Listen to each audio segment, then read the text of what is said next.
ever heard a statement like company earned 10 million of profit this year? Now, what does it talking to? Is it talking to GP? Is it EBITDA, or it's EBIT, or it's net profit, or it's NOPAT? Today, in this video, I'm going to cover all this profit metric detailed with real life financial statement example. All this metric relates to profit, but each metric has different stories. Starting with our first metric is gross profit.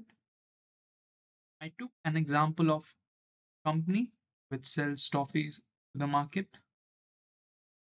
Assuming it sells 1000 toffees and selling price of each toffee is 5 per unit. You generate a revenue of 5000.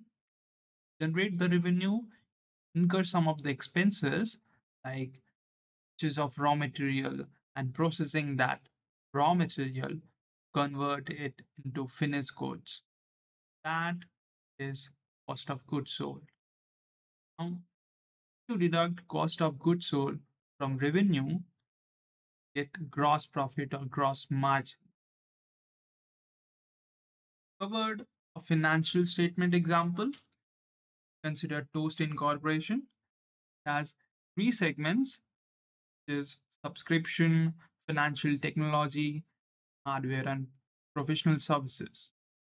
Now, you see, this company generates some of the revenues for all these three segments. You get 6,153 million of revenue total. Generate the revenue, you incur some of the expenses that we call cost of revenue or cost of services. After deducting cost of revenue or cost of services, gross profit or gross margin. Gross profit is nothing but it tells us the profitability of a product or service. We have another metric, which is EBITDA, which is most important and most talked metric industry. Covering with the same example, once you get gross profit, you need to deduct, you need to incur some of the expenses, run the business perfectly, pay your salaries, the labor and employees. You incur some of the expenses in selling and distribution of goods, do some researches and market study, manufacture that product or come out with that product. That is actually operating expenses. This kind of operating expenses, once you deduct with the gross profit, then you get EBITDA. Starting with the real life example of Thomas Reuters, here is the reconciliation. Have earning from continuing operation, which is profit after tax. Add back your tax expenses and add back all your non-operating expenses like interest expenses and depreciation and amortization. Deduct your non-operating income. Then you get EBITDA.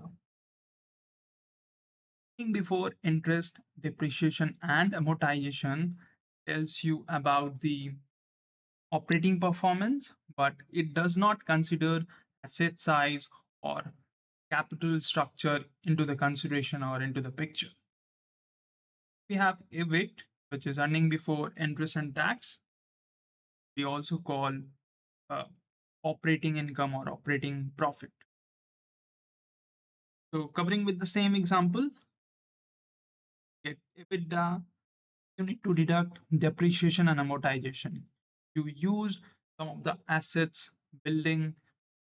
These are resources you are using to generate the revenue. Now, due to wear and tear, these resources get depreciated and depletes. So over the time, you book your expenses. This is called depreciation and amortization. Once you deduct kind of expenses from EBITDA, you get operating income or EBIT. I've shown you a real life example here. You can just check it out. And So EBIT is actually operating income, but it does not consider capital structure into the picture. Next, we have net profit, which profit after tax or PAT, most talked or most reflected to the financial structure for the retail investors.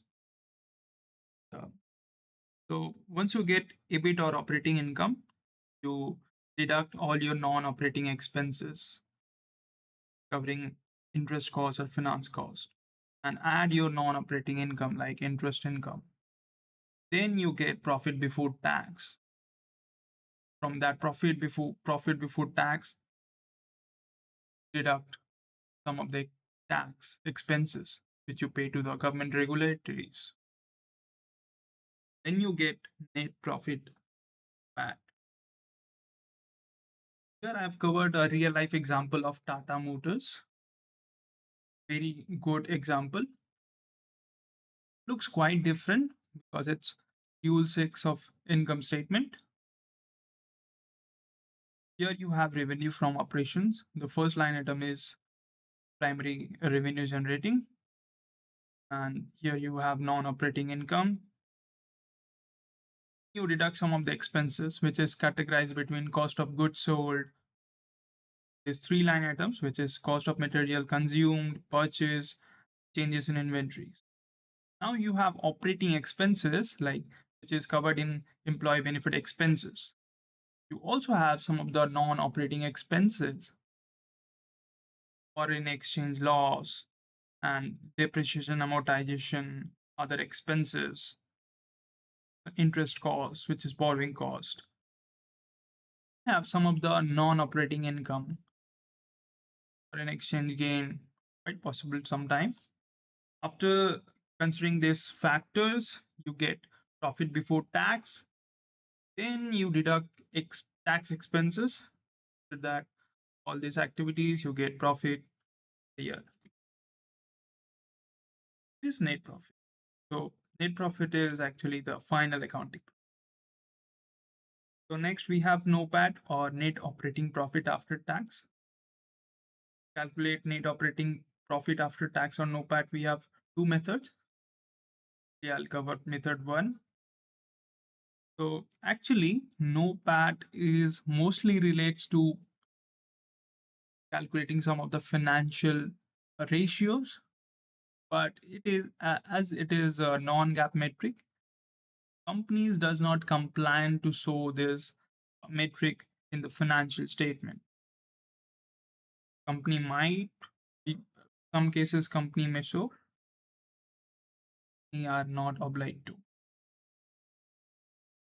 So we have EBIT is operating income. You deduct your tax, then you get NOPAT on net operating profit after tax.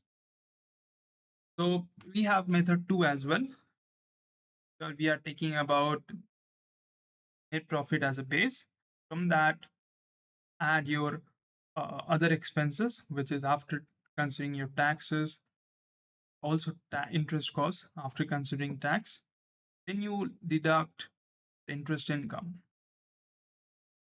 Okay, so see this NOPAT 1482 for method 2 and for method 1, these are all same. Just the calculation method is different. Here we go. All for this video. In the upcoming videos, I'll be covering some of the most important financial ratio. Thank you.